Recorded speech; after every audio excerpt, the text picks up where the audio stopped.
Hello बच्चों, आप सभी का स्वागत है। इस क्लास में हम प्रश्नावली 1.2 के प्रश्न क्रमांक 10 को सॉल्व करेंगे, जो इस प्रकार दिया है कि दवाइयों को बॉक्सों में भरा गया है और प्रत्येक बॉक्स का भार 4 केजी 500 ग्राम है। एक वैन में जो 800 किलोग्राम से ज़्यादा का भार नहीं ले जा सकती है, ऐसे कितने बॉक्स लादे जा सकते हैं। मतलब हमारा क्वेश्चन क्या कह रहा है कि कोई दवाई है, कुछ दवाइयाँ हैं, उनको बॉक्स में भरा जाता है और वह बॉक्स 4 किलोग्राम 500 ग्राम का भार रखता है। वहीं हमें एक वैन मिलता है जिनमें उन बॉक्सों को भरना है। जो वैन है वो 800 किलोग्राम से ज़्यादा का भार नहीं सह सकता है, नहीं ले जा सकता है। तो जो 4 किलो 500 ग्राम के बॉक्स हैं, वो कितने बॉक्स हम उस वैन में भर सकते हैं, ये हमारा क्वेश्चन कह रहा है। हमें निकालना है कि हम कितने बॉक्स भर सकते हैं। तो चलिए क्वेश्चन को कर लेते हैं हम सॉल्व। सबसे पहले हम लिख लेंगे जो हमें दिया है, क्या दिया है, एक बक्से का भार। सॉल्व। एक बक्से का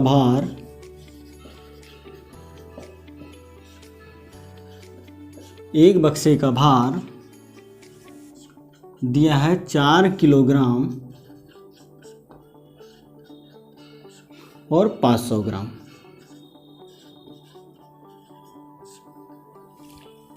हमारे पास यहाँ दो चीज़ दिया है, एक दिया है किलोग्राम और एक दिया है ग्राम। तो हम इसका थोड़ा बेसिक समझ लेते हैं, जान लेते हैं कि ये दोनों हैं। तो हमें किसी एक को कन्वर्ट करना होगा, बदलना होगा।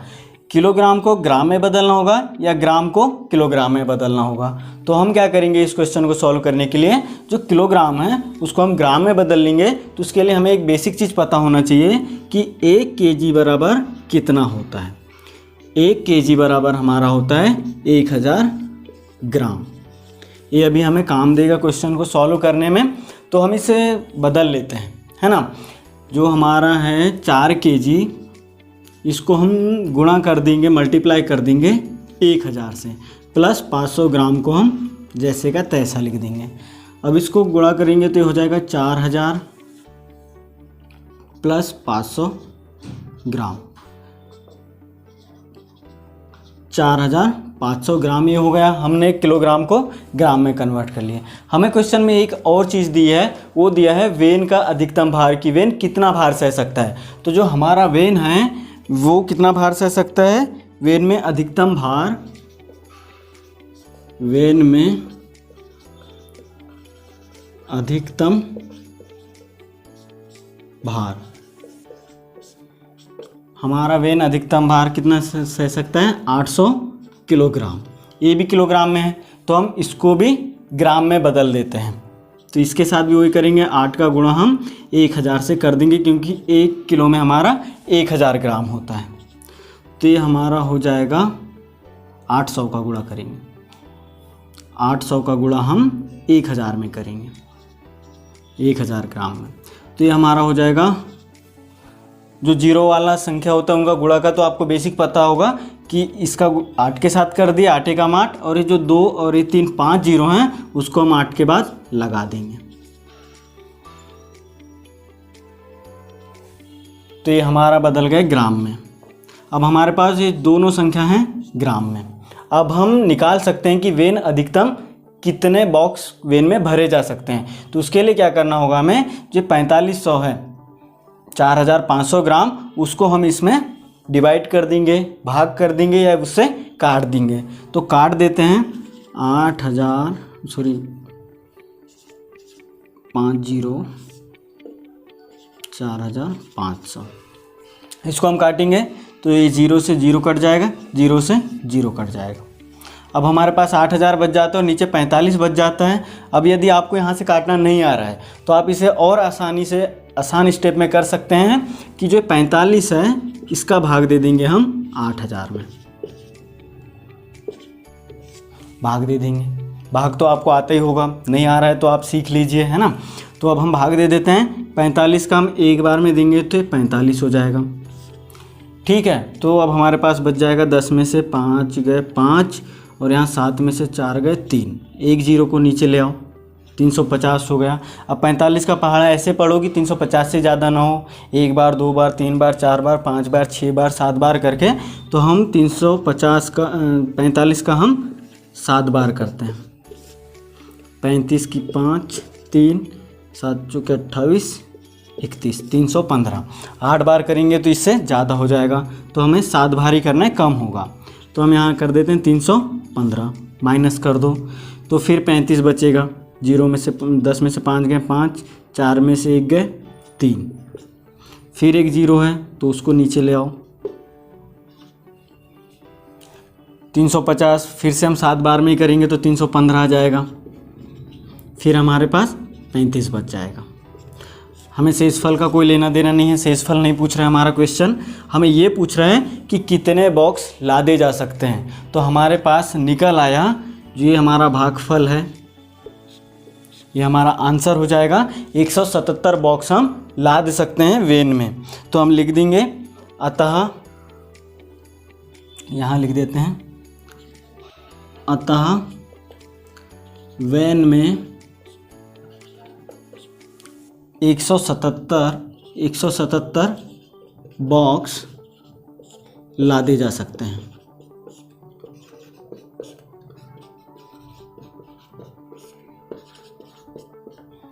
ये हमारा आ गया आंसर। हमने कर दिया ये प्रश्न क्रमांक 10 को सॉल्व। आप इसे नोट कर लीजिए, आप जहाँ पे रुक जा रहे हैं वीडियो को रोक लीजिए और फिर नोट कर लीजिए। अब हम बढ़ते हैं अगले प्रश्न की ओर। अब हम सॉल्व करेंगे प्रश्न क्रमांक 11, जो इस प्रकार दिया है कि एक स्कूल और किसी विद्यार्थी के घर के बीच की दूरी 1 किलोमीटर 875 मीटर है। प्रत्येक दिन यह दूरी 2 बार तय की जाती है। 6 दिन में इस विद्यार्थी द्वारा तय की गई कुल दूरी ज्ञात कीजिए। क्वेश्चन क्या कह रहा है कि एक विद्यार्थी है और उसके घर के बीच की दूरी है जो दिया है 1 किलोमीटर 875 मीटर। एक दिन में विद्यार्थी 2 बार स्कूल आता जाता है तो 2 बार दूरी तय करता है। तो क्वेश्चन बोल रहा है कि 6 दिन में विद्यार्थी द्वारा कितनी दूरी तय की जाएगी, वो ज्ञात कीजिए। तो चलिए हम क्वेश्चन को करते हैं हल, सॉल्व कर लेते हैं, है ना। सॉल्व जो दिया है हम उसे नोट कर लेंगे। स्कूल और विद्यार्थी, स्कूल और विद्यार्थी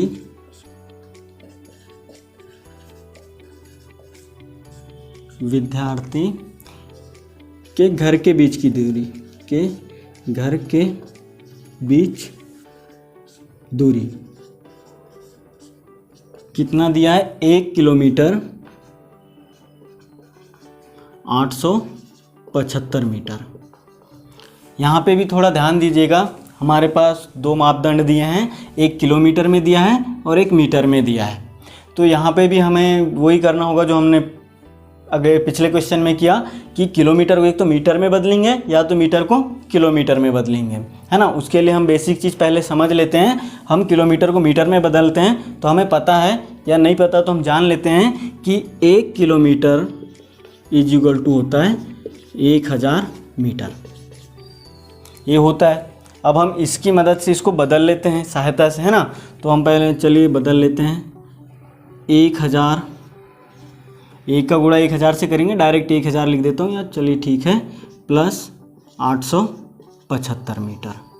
ये हो जाएगा 1000 प्लस 875 मीटर, 1875 मीटर। ये हमारा मीटर में बदल गया। अब हमें आगे क्या दिया है कि एक दिन में तय की गई दूरी, एक दिन में तय की गई दूरी। विद्यार्थी एक दिन में 2 बार आना जाना करता है ना, एक बार स्कूल जाता है फिर घर आता है, तो 2 बार तय करता है ना। तो 2 बार के लिए हम 2 कर देंगे, और एक बार में जाने में वो इतना तय कर रहा है तो इसका हम इससे गुणा कर देंगे। सॉरी, 2 बार ना, तो इसको हम 2 बार जोड़ देंगे। 1875 धन 1875 क्या होगा, 1875 मीटर वो जाएगा और 1875 मीटर वो आएगा। तो हमें जो एक दिन में 2 बार दूरी तय कर रहा है वो निकल आएगा कि वो एक दिन में कितनी दूरी तय करता है। तो हम इसको जोड़ लेते हैं। 5 और 5 10 की शून्य, 1 बच जाएगा। 7 और 7 14 और 1 15 की 5, फिर 1 बच जाएगा। 8 और 8 16 और 1 17 की 7, फिर 1 बच जाएगा, है ना। अब 1 और 1, ये वाला 1 और 1 2 और ये 3 मीटर। मतलब विद्यार्थी एक दिन में कितना 3750 मीटर की दूरी तय करता है। अब हम आसानी से निकाल लेंगे कि वे 6 दिन में कितनी दूरी तय करता है वहाँ, है ना। तो लिख लेते हैं, हम निकाल लेते हैं। 6 दिन में तय की गई दूरी, 6 दिन में तय की गई दूरी। हमें एक दिन का पता चल गया ना, तो अब हम 6 दिन का निकालेंगे। 6 दिन के लिए क्या करेंगे, 6 का गुणा हम कर देंगे 3750 से। तो कर लीजिए इसका गुणा।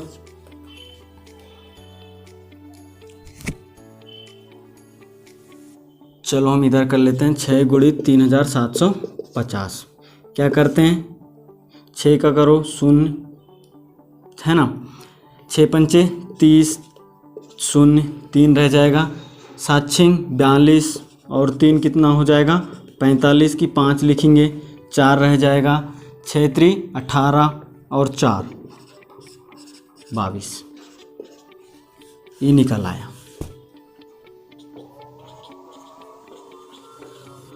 22,500 मीटर हमारा निकल आया कि 6 दिन में तय की गई दूरी 22,500 मीटर है ना। यदि हम इसे किलोमीटर में कन्वर्ट करना चाहें तो हम इसे वैसे ही कर लेंगे जैसे मीटर में कन्वर्ट किया। 22 गुणित 1000 प्लस 500 मीटर, ठीक है। अब ये क्या हो जाएगा, जो 22 है वो 22 रहेगा, जो 1000 है वो किलोमीटर में बदल जाएगा, और ये 500 है ये 500 ही रहेगा, ये मीटर में आ जाएगा। ये अपना आ गया आंसर। हम लिख सकते हैं कि विद्यार्थी 6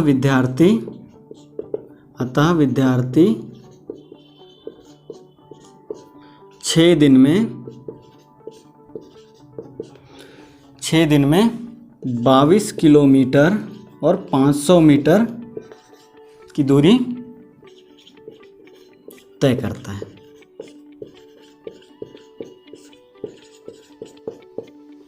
ये हमारा हो गया सॉल्व प्रश्न क्रमांक 11। आप इसे नोट कर लीजिए, है ना। यदि आप रुकते हैं तो वीडियो को रोककर नोट कर लीजिए अच्छे से। अब हम बढ़ते हैं अगले प्रश्न की ओर। अब हम सॉल्व करेंगे प्रश्न क्रमांक 12, जो इस प्रकार दिया है कि एक बर्तन में 4 लीटर 500 मिलीलीटर दही है। 25 मिलीलीटर धारिता वाले कितने गिलासों में इसे भरा जा सकता है। मतलब क्वेश्चन क्या कह रहे हैं कि एक बर्तन है जो कितना रख सकता है अपने अंदर, 4 लीटर 500 मिलीलीटर, है ना। और आगे कह रहा है क्वेश्चन कि 25 मिलीलीटर वाले गिलास से कितने गिलास में इस बर्तन को भरा जा सकता है। हमें ज्ञात करना है कि कितने गिलासों में वह बर्तन भर जाएगा। तो चलिए हम क्वेश्चन को कर लेते हैं सॉल्व।